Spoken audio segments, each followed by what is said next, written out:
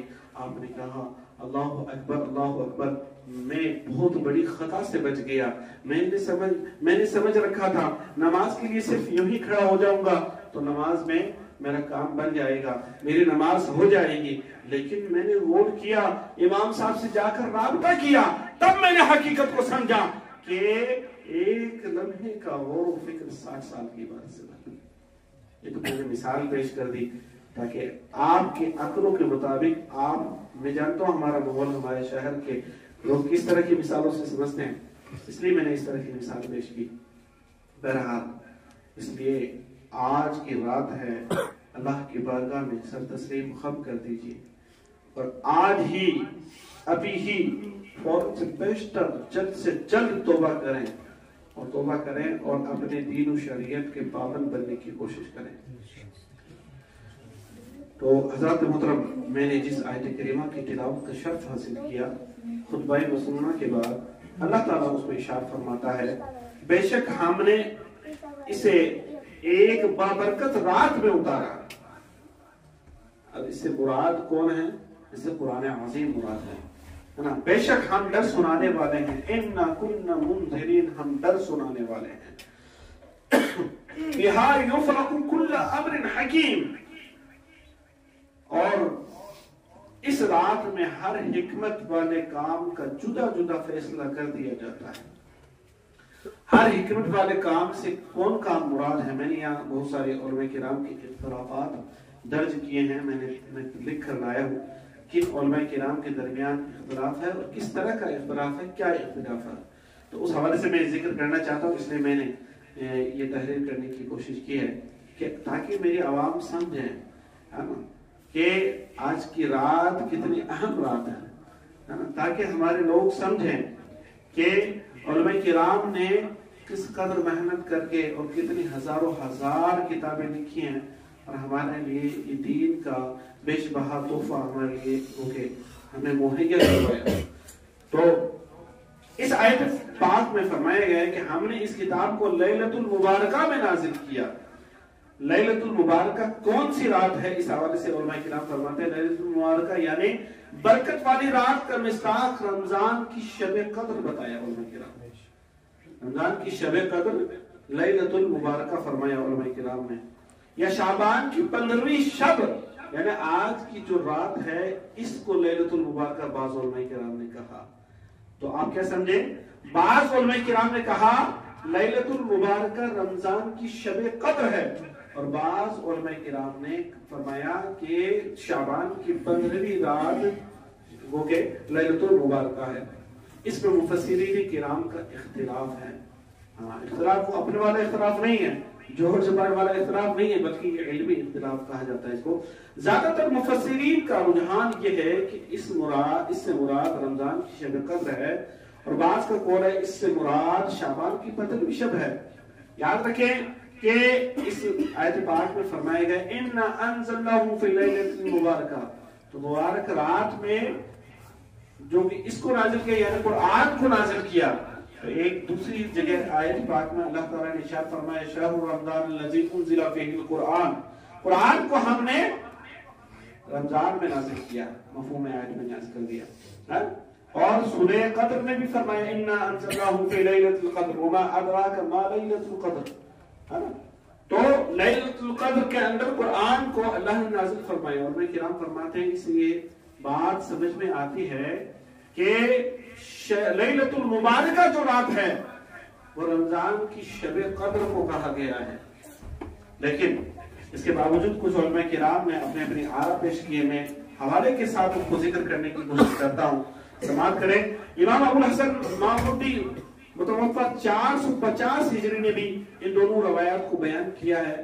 النکتۃ والعیون، النکت والعیون کتاب جو ان کی ہے اس میں انہوں نے ذکر کیا۔ امام حسین بن مسعود بغوی 516 ہجری معالم التنزیل اپنی تفسیر میں لکھتے ہیں، اپنی تفسیر میں لکھتے ہیں، کیا لکھتے ہیں کہ قتادہ اور ابن زید نے کہا کہ اس رات سے مراد لیلۃ القدر ہے، یعنی رمضان کی شب قدر مراد ہے۔ اللہ تعالیٰ نے لوح محفوظ سے آسمانی دنیا کی طرف، لوح محفوظ سے آسمانی دنیا کی طرف اس قرآن کو لیلۃ القدر میں نازل کیا۔ یہ فرما رہے ہیں کہ لیلۃ القدر میں اللہ تعالیٰ نے یک بار ہی ایک ساتھ پورا قرآن لوح محفوظ سے آسمانی دنیا کی طرف اللہ تعالیٰ نے نازل فرما دیا۔ اب وہاں سے حضرت جبرائیل علیہ السلام کو حکم ہوتا، حکم کے مطابق وہ حضور علیہ السلام کی بارگاہ میں لے کر حاضر ہو جاتے ہیں، ٹھیک ہے؟ تو یہ معاملات رہتے ہیں۔ تو یہ امام حسین مسعود ابن مسعود بغوی رحمۃ اللہ علیہ کا قول ہے نا؟ انہوں نے فرمایا پھر 23 سال تک جبرائیل علیہ السلام حضور نبی کریم صلی اللہ علیہ وسلم پر حسب ضرورت تھوڑا تھوڑا کر کے نازل کرتے رہے، اور دوسروں نے کہا اس سے مراد شعبان کی 15ویں شب ہے۔ امام بغوی نے یہ اختلاف درج فرمایا ہے، ٹھیک ہے؟ اب امام حافظ ابن کثیر رحمۃ اللہ تعالی علیہ فرماتے ہیں کہ 774 میں آپ کا وصال ہوا۔ یہ فرماتے ہیں اپنی تفسیر القرآن العظیم یعنی تفسیر ابن کثیر میں فرماتے ہیں کہ اس رات سے مراد لیلۃ القدر ہے۔ اکرمہ رضی اللہ عنہ سے روایت ہے کہ یہ شعبان کی 15ویں شب ہے۔ حضرت اکرمہ فرماتے ہیں کہ شعبان کی 15ویں شب ہے جو قرآن میں ذکر فرمایا نا، لیلۃ المبارکہ، ہم نے اس کو نازل کیا لیلۃ المبارکہ میں۔ یہ قرآن میں جو فرمایا گیا نا، تو یہ شعبان کی 15ویں رات یعنی آج کی رات ہے نا، یہ اکرمہ فرماتے ہیں، اور ان کی یہ حدیث مرسل ہے۔ اب یہ سماعت فرما لیں کہ مرسل حدیث کسے کہتے ہیں؟ مرسل حدیث وہ حدیث ہے جس کا سلسلہ سند کسی صحابی پر ٹوٹتا ہے، یعنی کوئی تابعی صحابی کو چھوڑ کر روایت کرے۔ کوئی تابعی ہے، تابعی کسے کہتے ہیں؟ جنہوں نے صحابی کی ایمان کی حالت میں زیارت کی ہو۔ اب اس تابعی نے روایت کیا کہ حضور پاک صلی اللہ علیہ وسلم نے ارشاد فرمایا، تو اس کا مطلب کیا ہے؟ وہ حدیث مرسل ہے، صحابی کا ذکر انہوں نے بیچ میں نہیں کیا، تو حدیث کیا ہے؟ مرسل ہے۔ حضور نبی کریم صلی اللہ علیہ وسلم سے روایت کریں تابعی تو اسے کہیں گے حدیث مرسل۔ جبکہ قرآن مجید میں تصریح ہے کہ یہ شب قدر ہے۔ اکرمہ بیان کرتے ہیں کہ رسول اللہ صلی اللہ علیہ وسلم نے فرمایا کہ ایک شعبان سے دوسرے شعبان تک زندگی کی مدت منقطع ہو جاتی ہے، یعنی لکھ دیا جاتا ہے ایک شعبان سے دوسرے شعبان کے درمیان لکھ دیا جاتا ہے کہ فلاں شخص اس سال زندہ رہے گا کہ مر جائے گا، اس کی موت کا فیصلہ کر دیا جاتا ہے۔ تو یہ وہ کہ حدیث پاک سے ثابت بھی ہے نا، حتیٰ کہ ایک شخص نکاح کرتا ہے، اس بات سنا رہا ہوں میں، ترجمہ سنا رہا ہوں اس بات کا، حتیٰ کہ ایک شخص نکاح کرتا ہے اور اس کے یہاں بچہ پیدا ہوتا ہے، بچہ ہوتا ہے اس کے یہاں، اور اس کا نام مردوں میں لکھا ہوا ہوتا ہے، اس نے ابھی شادی کی ہے، اللہ نے اولاد کی نعمت سے مالا مال کر دیا ہے، لیکن شعبان کی 15ویں شب لکھ دیا گیا ہے کہ اگلے سال یہ شخص زندہ نہیں رہے گا، اپنے بچے کی تربیت نہیں کر پائے گا۔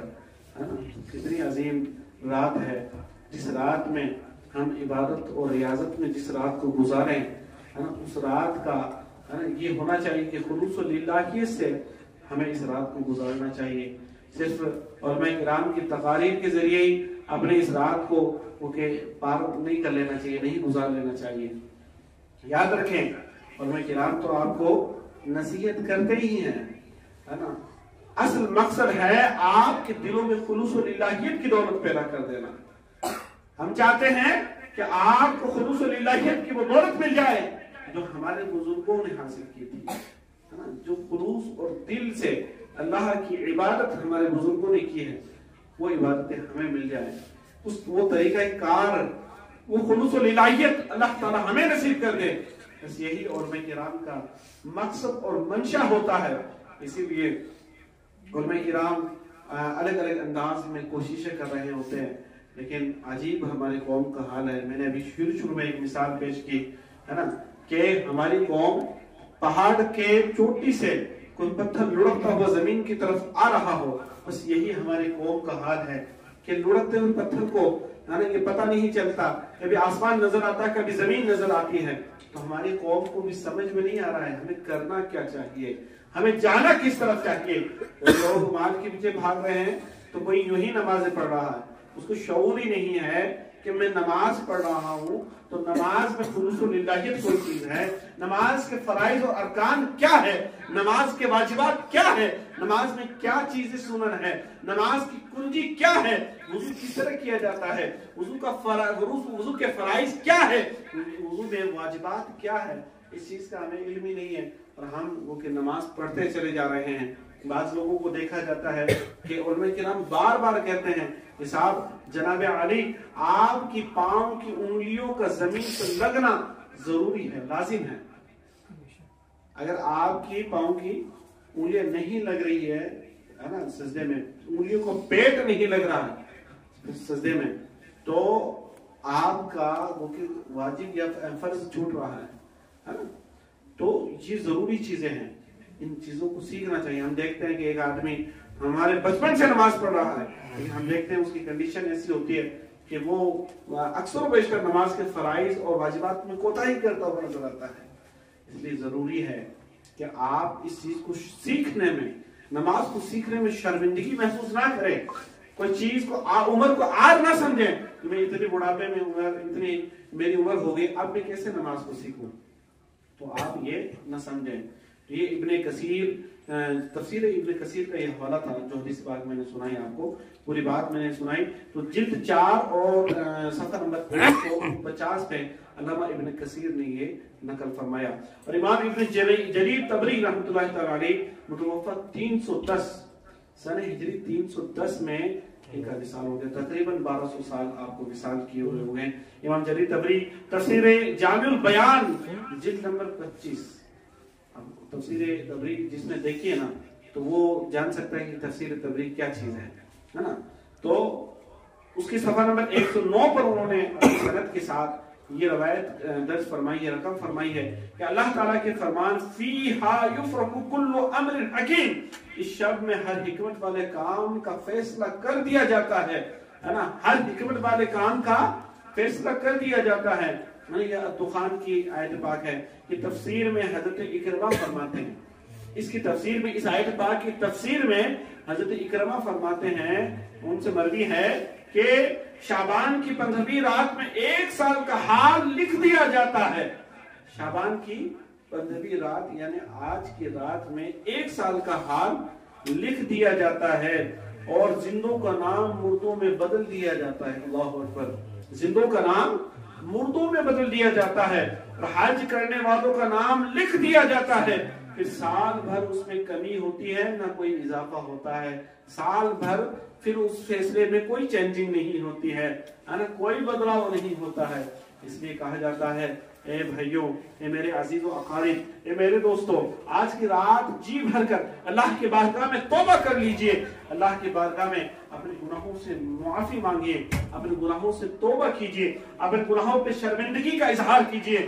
آج کی رات اپنے بھائیوں عزیز و اقارب سے معافی مانگیے۔ اگر کسی طریقے سے آپ سے حقوق العباد میں کوئی خطا ہوئی ہے، حقوق العباد میں کوئی کمی رہ گئی ہے، یعنی جو آپ کے بھائی کا حق ہے آپ اس کو ادا کرنے میں کوتاہی کہیں آپ کی رہ گئی ہے، کہیں آپ کی کوتاہی ہو گئی ہے، کہیں آپ کے بھائی کا فرض ادا کرنے میں کوئی کمی رہ گئی ہے، یاد رکھیں جب تک وہ بھائی معاف نہیں کرے گا تب تک اللہ کی بارگاہ سے آپ کو معافی نہیں ملنی ہے۔ اس لیے آج کی شب معاف کروا لیں، ضروری ہے نا۔ آج کے اب لوگ کیا کرتے ہیں کہ صاحب میسج بھیجتے ہیں، میسج لکھتے ہیں کہ آج میری کوئی بھی خطا ہو، اگر جانے انجانے میں میں نے کچھ کیا ہو، تو اب کیا ایک میسج لکھا اور جتنے بھی واٹس ایپ پہ اس کے گروپس ہیں یا جتنے بھی لوگ اس کے ایڈ ہیں اس کے واٹس ایپ پہ ہیں، تمام کو وہ کہ کمیونٹی یا تو گروپ بنا دیا یا پھر وہ کہ اس کو کیا کہتے ہیں، ایک ساتھ بھیج دیتے ہیں اس کو، ہے نا، ہاں اسٹیٹس پہ لگا دیتے ہیں، یا تو اسٹیٹس پہ لگا دیتے ہیں۔ یاد رکھیں اس چیز کا نام معافی نہیں ہے، یہ معافی نہیں ہوگی، یہ معافی نہیں ہے میرے بھائیوں، میرے عزیز و اقارب، اس بات پہ غور کریں، یہ معافی نہیں ہے۔ معافی ہے دل سے کسی سے اپنی خطا کا اظہار کرنا کہ میری یہ خطا ہوئی، مجھ سے یہ غلطی ہوئی، میرے بھائی اللہ رسول کی رضا کے لیے مجھے معاف کر دے۔ یہ ہے خلوص اللہ سے معافی مانگنا۔ آج آپ فارمیلٹی کر رہے ہیں، صاحب میسج کر دیا، ہاں میسج کر کے معافی مانگ لی۔ آج لوگوں کو میں دیکھتا ہوں کہ حج کرنے جاتے ہیں جب بھی یوں ہی معافی مانگ لیتے ہیں۔ نہیں، آپ اپنے حقوق معاف کروائیں، ورنہ آپ کی یہ حج کی عبادت بھی معلق رہ جائے گی زمین و آسمان کے درمیان۔ اس بات کو غور کریں اور اس کو سمجھیں۔ تو آپ اللہ کے نبی صلی اللہ علیہ وسلم سے یہ حدیث ان کے حضرت اکرمہ سے مروی ہے، وہ اس آیت پاک کی تفسیر میں فرماتے ہیں اس میں کوئی کمی اور اضافہ نہیں ہوتا۔ حج کرنے والوں کا نام آج کے شب لکھ دیے جاتے ہیں۔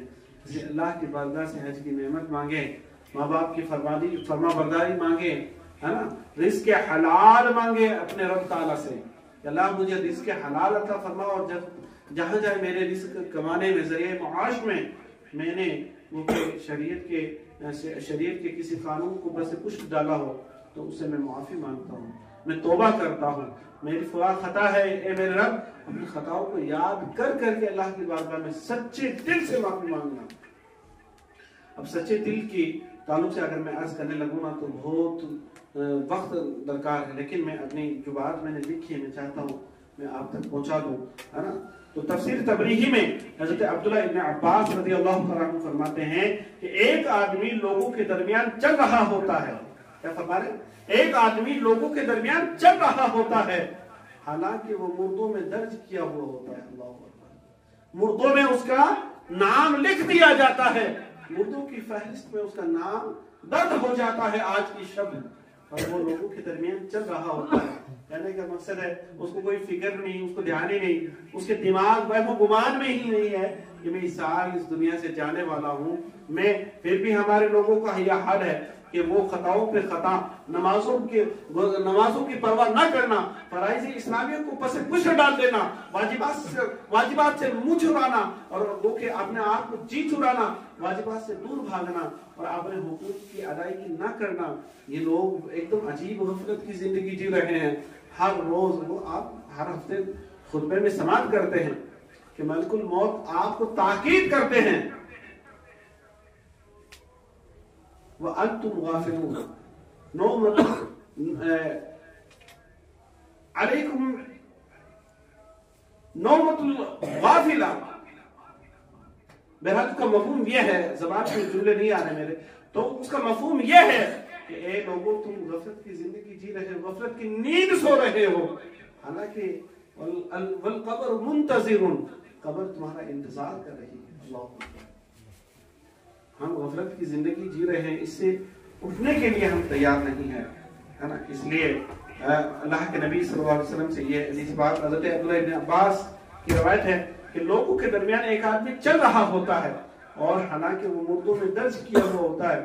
پھر آپ نے آیت کی تلاوت کی، اِنَّا أَنزَلْنَاهُ فِي لَيْلَةٍ مُبَارَكَةٍ إِنَّا كُنَّا مُنذِرِينَ فِيهَا يُفْرَقُ كُلُّ أَمْرٍ حَكِيمٍ۔ پھر اس آیت پاک کی تلاوت کی جو ہم نے ابھی خطبے میں پڑھی، بے شک ہم نے اسے ایک بابرکت رات میں اتارا ہے، بے شک ہم ڈر سنانے والے ہیں، اس رات میں حکمت والے کام کا جدا جدا فیصلہ کر دیا جاتا ہے، اس رات میں فیصلہ کر دیا جاتا ہے ہر حکمت والے کام کا۔ پھر حضرت ابن عباس رضی اللہ تعالیٰ عنہ نے فرمایا اس رات میں ایک سال دوسرے سال تک دنیا کے معاملات کی تقسیم کر دی جاتی ہے، ایک سال کی تقسیم کر دی جاتی ہے۔ اب دوسرے سال جب شعبان کی 15ویں رات آئے گی پھر اس کی تقسیم ہوگی اگلے سال کی، پھر اگلی سال آئے گی تو پھر اس کے اگلے سال کی تقسیم ہو جائے گی۔ بہرحال اس کا معنی مفہوم کیا ہے؟ آپ نے دو طرح کی روایتیں سماعت کی نا، ایک علماء کرام کے طبقے نے فرمایا کہ شب قدر جو ہے رمضان کی جو 27ویں ہم جانتے ہیں مان لیجئے، حالانکہ شب قدر کے حوالے سے بعض علماء کرام کا یہ ماننا ہے کہ شب قدر طاق راتوں میں، حضور پاک صلی اللہ علیہ وسلم کے فرمان کے مطابق طاق راتوں میں تلاش کرنا چاہیے شب قدر کو۔ تو جو شب قدر ہے رمضان شریف کی، اس شب قدر کے تعلق سے یہاں فرمایا گیا کہ شب قدر میں ہر حکمت والے کام کا اللہ تعالیٰ فیصلہ فرما دیتا ہے۔ اور قرآن کو اللہ تعالیٰ نے شب قدر میں لیلۃ المبارکہ میں نازل فرمایا، یہ فرمانا ہے۔ اور بعض علماء کرام نے یہ فرمایا کہ نہیں، شعبان کی 15ویں رات ہی کو وہ کہ شب لیلۃ المبارکہ کہا گیا ہے، شب برات ہی کو لیلۃ المبارکہ قرآن نے کہا ہے، اسی میں ہر حکمت والے کاموں کا فیصلہ ہو جاتا ہے۔ اس حوالے سے دونوں میں تطبیق کیا ہے میں عرض کر دیتا ہوں، آپ سماعت فرمائیں۔ امام بغوی اور معالم التنزیل میں ان اقوال کی تطبیق کرتے ہوئے، یعنی ان کے اندر یہ کرتے ہوئے کہ دونوں بات ایک دوسرے کے مقابل نہیں ہے، بلکہ ان کے اندر تطبیق ہو سکتی ہے۔ ان دونوں میں تطبیق کیسے ہوگی آپ دیکھیں۔ وہ فرماتے ہیں کہ امام ابو ضحیٰ سے ابن عباس رضی اللہ تعالیٰ عنہ کی روایت بیان کرتے ہیں کہ وہ فرماتے ہیں، قال ابن عباس فرماتے ہیں، ان اللہ یقضی الاقضیۃ فی لیلۃ النصف من شعبان ویسلمها الی اربابها فی لیلۃ القدر۔ بے شک اللہ تعالیٰ نصف شعبان کی رات کو معاملات کے فیصلے فرماتا ہے۔ حضرت ابن عباس سے روایت ہے کہ نصف شعبان یعنی شعبان کی 15ویں رات کو اللہ تعالیٰ فیصلہ فرماتا ہے، غور فرمائیے گا، اللہ تعالیٰ فیصلہ فرماتا ہے۔ اور لیلۃ القدر میں یعنی شب قدر جو ہے رمضان کی 27ویں رات، اپنی زبان میں کہہ دوں آپ کو سمجھانے کے لیے کہ رمضان کی 27ویں رات میں اللہ تعالیٰ نصف شعبان کی یعنی شعبان کی 15ویں رات میں اللہ تعالیٰ حکمت والے کاموں کا فیصلہ فرماتا ہے۔ اور آگے فرمایا کہ لیلۃ القدر میں ان فیصلوں کے ان کے اصحاب کے سپرد کر دیتا ہے۔ کیا سمجھے آپ کہ اللہ تعالیٰ شعبان کی 15ویں رات جو آج کی رات ہے ہر حکمت والے کام کا فیصلہ فرما دیتا ہے۔ اور جب شب قدر آتی ہے، رمضان کی 27ویں شب آتی ہے، یا شب قدر رمضان میں جس بھی تاریخ میں ہو، اس تاریخ میں جب بھی شب قدر آتی ہے تو اللہ تعالیٰ ان فیصلہ جو بھی فیصلہ فرمایا شعبان کی 15ویں رات کو، وہ فیصلہ فرشتوں کو سپرد فرما دیتا، ان کے اصحاب کو سپرد کر دیتا ہے۔ یعنی ہر کام کرنے کے لیے فرشتے مقرر ہیں اللہ تعالیٰ کے، ان فرشتوں کو وہ کام وہ کہ سپرد کر دیا جاتا ہے کہ اس سال آپ کو یہ کام کرنا ہے۔ کیا سمجھے آپ؟ پھر سے غور کریں، شعبان کی 15ویں رات میں اللہ تعالیٰ فیصلہ فرما دیتا ہے ہر حکمت والے کام کا، اور رمضان کی شب قدر میں اللہ تعالیٰ وہ کام سپرد کر دیتا ہے کہ اس سال آپ کو یہ کام کرنا ہے نا، ان کے اصحاب کو فرشتوں کو دے دیتا ہے کام۔ تو اس میں یہ تطبیق ہو گئی، دونوں راتوں کا آپ نے سمجھ لیا کہ دونوں راتوں کا معاملہ اتنا اہم ہے۔ تو یہ امام بغوی نے نقل فرمایا۔ اور امام فخر الدین رازی رحمۃ اللہ تعالیٰ علیہ متوفہ 604 ہجری تفسیر الکبیر اپنے تفسیر کبیر میں ارشاد فرماتے ہیں کہ شب برات اور شب قدر کے حوالے سے مختلف اقوال بیان کرتے ہیں، الگ الگ علماء کرام کی باتیں درج فرماتے ہیں۔ وہ کہتے ہیں قلنا عن النبی انہ قال ان اللہ یقدر المقادیر فی لیلۃ البراءۃ فاذا کان لیلۃ القدر یسلمها الی اربابها۔ انہوں نے کہا کہ ہم نے کہا حضور نبی کریم صلی اللہ علیہ وسلم سے مروی ہے کہ آپ نے فرمایا بے شک اللہ تعالیٰ نصف شعبان کی رات تقدیروں کے فیصلے فرماتا ہے، اور جب لیلۃ القدر آتی ہے تو ان فیصلوں کو ان کے اصحاب کے سپرد کر دیتا ہے، ان کے اصحاب کو کام دے دیا جاتا ہے کہ یہ اصحاب اس کام سے مقرر ہے۔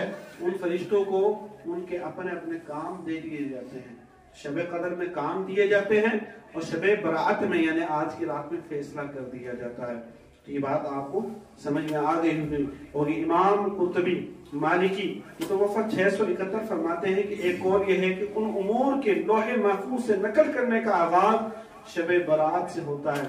لوح محفوظ میں اللہ تعالیٰ نے پہلے ہی لکھ دیا ہے سب کچھ، تو لوح محفوظ سے فرشتے نقل کر لیتے ہیں کہ شب برات ہے، شب برات کی رات ان کو نقل کروا دیا جاتا ہے یہ اللہ تعالیٰ کا فیصلہ ہے، یہ اٹل فیصلہ ہے رب تعالیٰ کا، وہ فیصلہ وہ فرشتوں تک پہنچا دیا جاتا ہے شب برات میں، وہ لکھ لیتے ہیں، اور اختتام لیلۃ القدر میں ہوتا ہے، اختتام یعنی ثبوت کر دیا جاتا ہے کہ یہ آپ کو پکا کرنا ہی ہے۔ یہ اس کی تفسیر تھی کہ شب برات اور شب قدر میں وہ کہ یہ جو علماء کرام کے درمیان اختلاف ہے کہ قرآن کو اللہ تعالیٰ نے شب قدر میں نازل فرمایا اور آپ یہاں شب برات مراد لے رہے ہیں، تو بعض علماء کرام نے کہا کہ نہیں، اللہ تعالیٰ ہر حکمت والے کام کا فیصلہ شب برات میں فرماتا ہے، اور شب قدر میں وہ کام فرشتوں کو دے دیے جاتے ہیں کہ اس سال آپ کو یہ کام انجام دینا ہے۔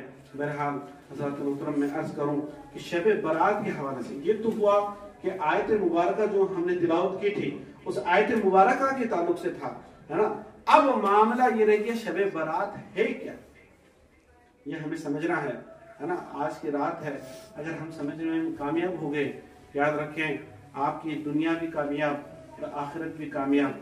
اب جو میں معاملہ پیش کرنے جا رہا ہوں، شب برات کو شب برات کیوں کہتے ہیں، اس کی وجہ کیا ہے، اور اس کے نام اور کیا کیا ہے شب برات کے، اور کیا کیا خاصیتیں ہیں۔ علماء کرام نے بہت ساری ویسے نام ذکر کیے، 4 نام بڑے مشہور ہیں شب برات کے، ہے نا۔ علماء کرام فرماتے ہیں شب برات کی وجہ تسمیہ اس فضیلت اور بزرگی والی رات میں، اس فضیلت والی اور بزرگی والی رات میں اس بزرگی والی رات کے کئی نام ہیں، اور اس رات کا ایک نام ہے لیلۃ المبارکہ، تو قرآن میں ذکر ہوا نا آیت پاک میں، تو ایک نام ہے لیلۃ المبارکہ، برکتوں والی رات۔ آج کی شب اتنی بابرکت ہے کہ حضرت علی کرم اللہ تعالی وجہ الکریم سے روایت ہے کہ رسول اللہ صلی اللہ علیہ وسلم نے فرمایا کہ جب شعبان کی 15ویں رات ہو تو اس میں قیام کرو اور اس کے دن کو روزہ رکھو، بس بے شک اللہ تعالیٰ اس رات میں غروب آفتاب کے وقت سے، سورج ڈوبنے کے بعد سے لے کر، سورج ڈوبنے کے بعد رات شروع ہوتی ہے، سورج ڈوبنے کے بعد سے لے کر غروب آفتاب کے وقت سے ہی آسمانی دنیا کی طرف اپنی شان کے لائق، اپنے شایان شان نزول فرماتا ہے، رحمتوں کا نزول فرماتا ہے، اور فرماتا ہے کوئی مغفرت طلب کرنے والا، ہے کوئی مغفرت طلب کرنے والا کہ میں اس کو بخش دوں، ہے کوئی، آج کی رات اللہ تعالیٰ یہ ندا فرماتا ہے نا، ہے کوئی مغفرت طلب کرنے والا جسے میں بخش دوں، اور ہے کوئی رزق مانگنے والا کہ میں اس کو رزق عطا کر دوں، ہے کوئی آزمائش میں مبتلا کہ میں اسے اس آزمائش سے نجات عطا کر دوں، ہے کوئی رزق مانگنے والا جسے میں رزق عطا کر دوں، ہے کوئی مصیبت اور آلام کی زندگی سے آزمائش میں مبتلا جو نجات چاہتا ہے، تو آج کی شب اس نجات کو مانگ لے، اللہ تعالیٰ کی بارگاہ سے نجات آپ کو نصیب ہو جائے گی۔ اللہ اکبر۔ پھر یوں ہی فرماتا رہتا ہے، پھر رب تعالیٰ یوں ہی فرماتا رہتا ہے یہاں تک کہ فجر طلوع ہو جاتی ہے۔ اس حدیث کی تشریح میں امام ابن ماجہ نے اس حدیث پاک کو روایت کیا، تو یہ کیا لیلۃ المبارکہ یہ رات ہے، برکت والی رات ہے۔ آج کی شب برکت مانگ لو، آج کی شب آپ چاہتے ہیں کہ میرے گھر میں برکتوں کا نزول ہو، برکتوں کا ظہور ہو، میری زندگی میں برکت ہو، تو 2 رکعت ہے نا زندگی میں برکت کی نیت سے آپ پڑھ سکتے ہیں، جو مغرب کے بعد پڑھے جاتے ہیں ویسے تو، لیکن آپ پوری شب میں بھی پڑھ سکتے ہیں، اور آپ 2 رکعت رزق حلال کی نیت سے بھی پڑھ سکتے ہیں، اور 2 رکعت اپنے والدین کی عمر میں درازگی کی بھی پڑھ سکتے ہیں۔ اگر آپ ہمارے طرح بدنصیب ہیں، ہے نا، آپ کے والدین میں سے کوئی ایک دنیا سے جا چکا ہے، تو آپ وہ کہ خود کو درازگی عمر کے لیے پڑھیں، اور والدین کی مغفرت کی نیت سے بھی آپ 2 رکعت پڑھ سکتے ہیں کہ اللہ آج کی رات کے اس بابرکت رات کے سبب میرے والدین کی مغفرت فرما دیں، میرے والدین کی خطاؤں کو معاف فرما دیں، ان کے صغائر اور کبائر کو معاف فرما دیں، ان کی لغزشوں اور ان کی خطاؤں کو معاف فرما دیں، ہے نا۔ یہ آج کی شب ہے، رب تعالیٰ یہ ندا فرماتا ہے۔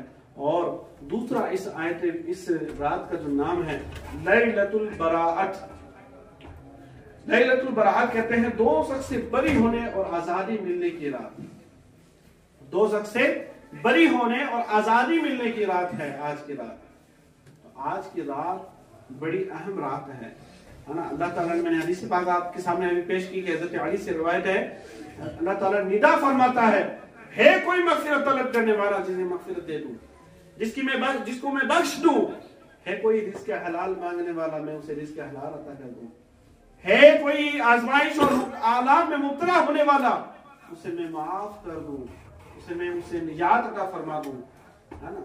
لیکن لیلۃ البراۃ آپ دیکھیں نا کہ حضرت مالک ابن دینار رحمۃ اللہ تعالی علیہ کا واقعہ بڑا مشہور واقعہ ہے.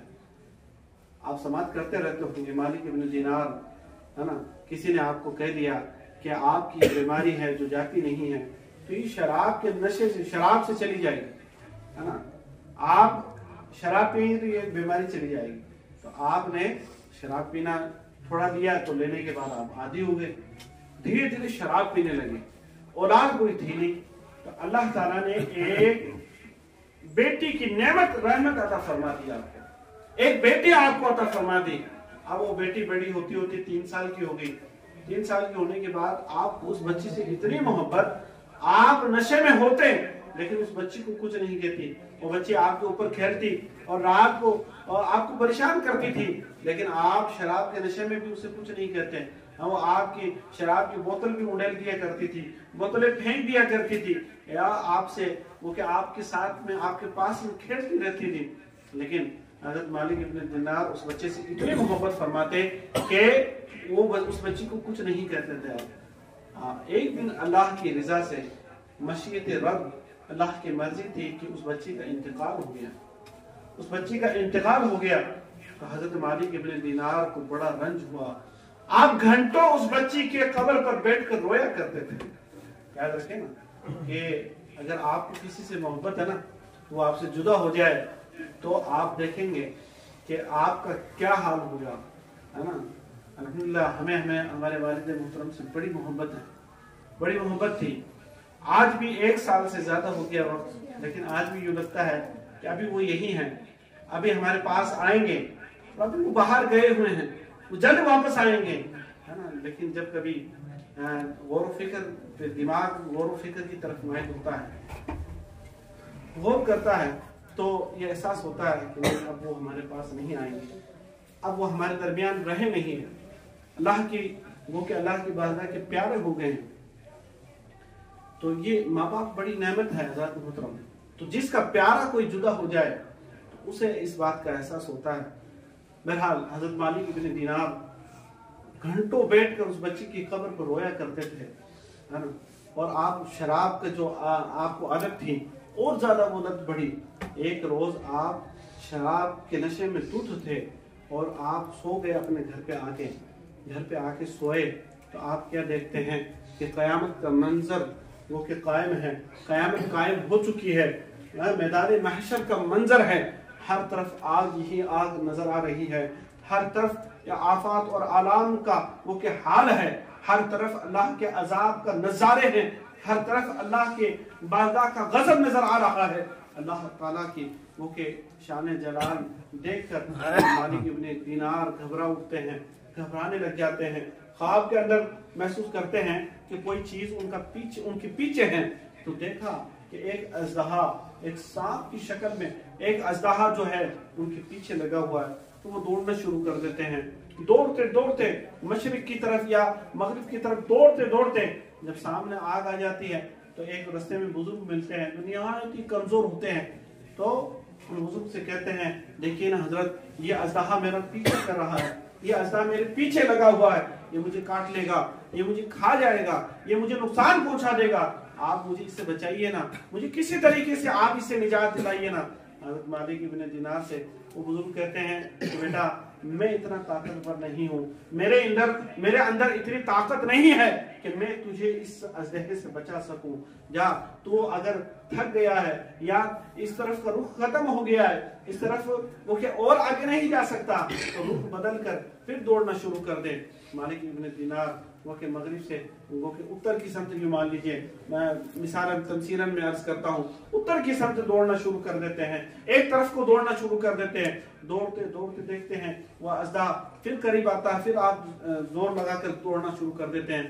جب آپ دوڑتے دوڑتے پھر اسی بزرگ سے ملاقات ہوتی ہے تو اس بزرگ سے عرض کرتے ہیں حضرت مجھے کسی طریقے سے اس آفت سے نجات دلائیے، اس بلا سے میرا پیچھا چھڑائیے، کسی طریقے سے مجھے نجات ملے، آپ کوئی کرم فرما دیجئے، آپ کوئی راستہ بتا دیجئے مجھے۔ تو انہوں نے کہا کہ سامنے ایک پہاڑی ہے، اس پہاڑی پر لوگوں کی امانتیں رکھی ہوئی ہے، تو دیکھ لو شاید تمہاری کوئی امانت ہو، شاید تمہاری کوئی امانت ہو، اور اس امانت کے سبب اللہ تعالیٰ تجھے اس آفت سے، اس بلا سے، اس ازدہے سے نجات عطا فرما دے۔ تو حضرت مالک ابن دینار دوڑ کر پہاڑی کی طرف پہنچتے ہیں، اور جب دروازے پر پہنچتے ہیں، اس پہاڑی کے دروازے پہنچے تو دروازہ کھول دیا گیا کہ مالک ابن دینار کو آنے دو، ان کی ایک امانت ہے یہاں پر۔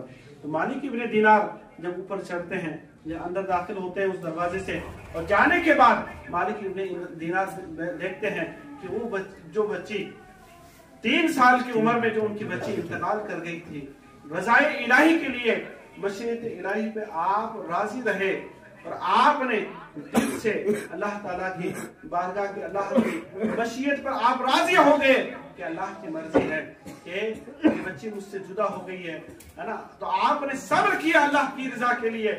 صبر کرنے کے بعد مالک ابن دینار جب یہ خواب دیکھتے ہیں، خواب میں جب بچی کے سامنے پہنچتے ہیں تو بچی آگے بڑھ کر وہ بچی سے کہتے ہیں کہ دیکھو بیٹا، یہ اژدہا میرا پیچھا کر رہا ہے، یہ اژدہا مجھے نقصان پہنچا دینا چاہتا ہے، نقصان کر دینا چاہتا ہے، اور یہ مجھے نقصان پہنچا دے گا، کسی طریقے سے مجھے اس سے بچایا جائے۔ تو اس بچی نے آگے بڑھ کر اس اژدہے کی طرف ہاتھ بڑھایا، تو وہ اژدہا اس بچی کا ہاتھ دیکھ کر واپس پلٹ گیا۔ تو اس بچی نے، اس بچی کو آپ نے کہا کہ اے بیٹا، تجھے یہ طاقت، یہ پاور کہاں سے ملی؟ اس نے کہا یہ پاور اور یہ طاقت اللہ کی جانب سے ہے۔ اور بابا، کیا اب بھی وہ وقت نہیں آیا کہ ایمان والے اللہ کی طرف رخ کریں، اللہ کی بارگاہ کی طرف متوجہ ہو، اللہ کی بارگاہ کی طرف متوجہ ہو؟ تو مالک ابن دینار اتنا سننا تھا، خواب میں بیدار ہو جاتے ہیں، آنکھ کھلتی ہے، دیکھتے ہیں کہ کوئی میدان محشر قائم نہیں ہے، محشر کا کوئی میدان قائم نہیں ہے، اور میں اپنے بستر پر آرام کر رہا ہوں، میں اپنے بستر پر سو رہا ہوں، اور سونے کے عالم میں دیکھ رہے ہیں کہ میں نے جو کچھ دیکھا، جو کچھ نظارہ میرے رب کی ذات نے مجھے کروایا، یہ سب خواب ہے۔ اور جب بیدار ہوتے ہیں پورا جسم پسینے سے شرابور ہوتا ہے، اور اٹھ کر اللہ کی بارگاہ میں سر و سجود ہو جاتے ہیں، سر و سجود ہو کر اللہ کے بارگاہ میں توبہ کرتے ہیں۔ اور یہ مالک ابن دینار جو وقت کا شرابی تھا، جس نے وہ کہ شراب پینے میں نام کمایا تھا، لیکن وقت کا ولی کامل بن کر دکھاتا ہے۔ یہ ولی کامل کو ولایت کاملہ کس طرح نصیب ہوئی ان کو؟ یاد رکھیں، جب آپ توبہ کر رہے تھے، اللہ کے بارگاہ میں سر و سجود تھے، تو یاد رکھیں جس رات میں وہ اٹھ کر توبہ کر رہے تھے، وہ شعبان کی 15ویں رات تھی، جس رات میں اللہ تعالیٰ نے آپ کی توبہ کی۔ اللہ اکبر۔ بڑی آپ سرد معنی سے سن رہے ہیں، میں سمجھتا ہوں اس بات کو، لیکن اگر آپ غور کریں نا، بڑی کام کی بات ہے کہ حضرت مالک ابن دینار شرابی میں، شراب میں مبتلا رہتے تھے، ہر وقت شراب کے نشے میں چور رہا کرتے تھے، ہے نا، ان کو اللہ تعالیٰ نے اس رات میں معافی دی، تو ایسی معافی دی کہ آپ کو ولایت کاملہ عطا فرما دی۔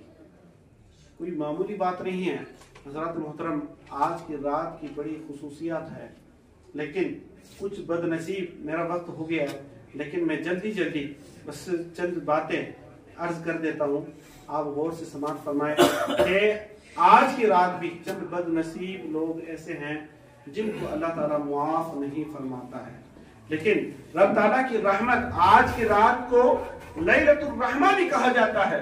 اگر رب تعالیٰ کی رحمت چاہے، اگر بخشنا چاہے، تو مالک ابن دینار جیسے شرابی کو بھی وہی قابل کی درجے پر پہنچا دیتا ہے۔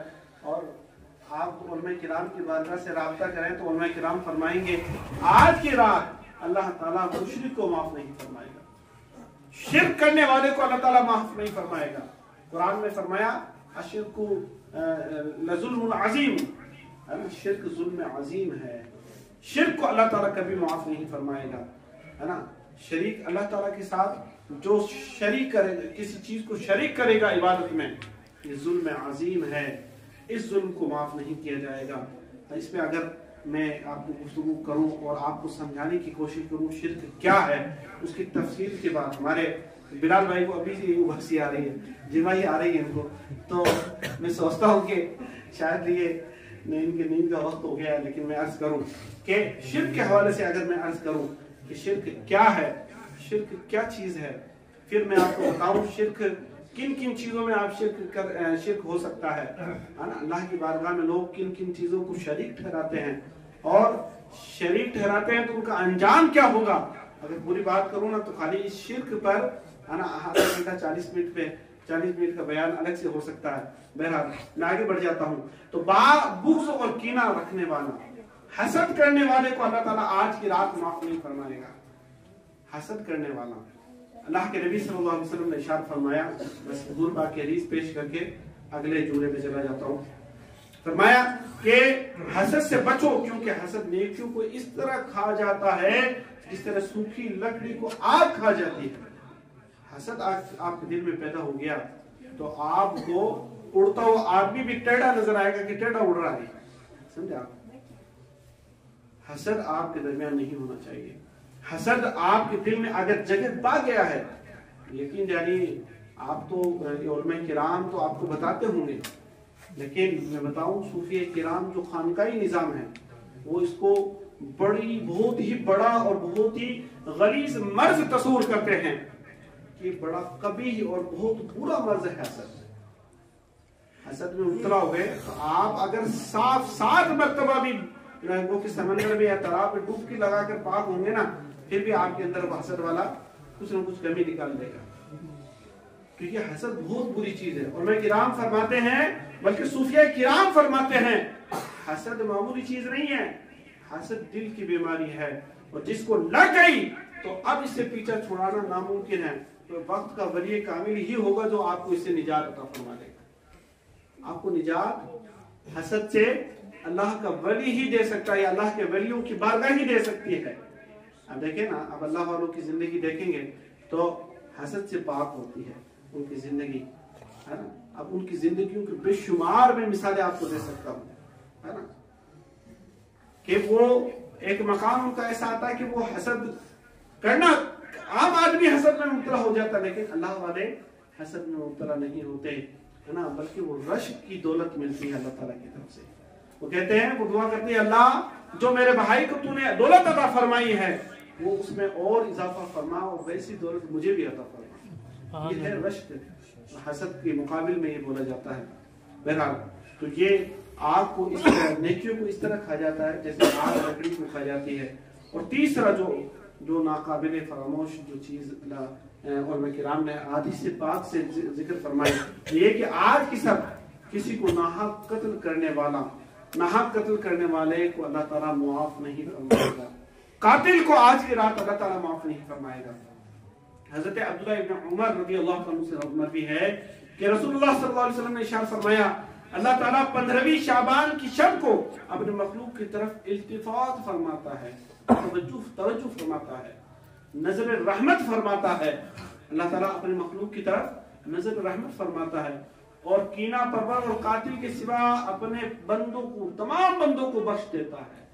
کینہ پرور جو بغض رکھتا ہے دل میں، بغض اور حسد یہ ایک مترادف الفاظ مان لیجئے، تھوڑا فرق ہے لیکن میں عرض کر دیتا ہوں کہ مترادف الفاظ کے قریب ہیں، ہے نا۔ اور قاتل کے سوا اپنے تمام بندوں کو معاف فرما دیتا ہے۔ قتل شریعت میں بہت بڑا گناہ ہے، یاد رکھیں۔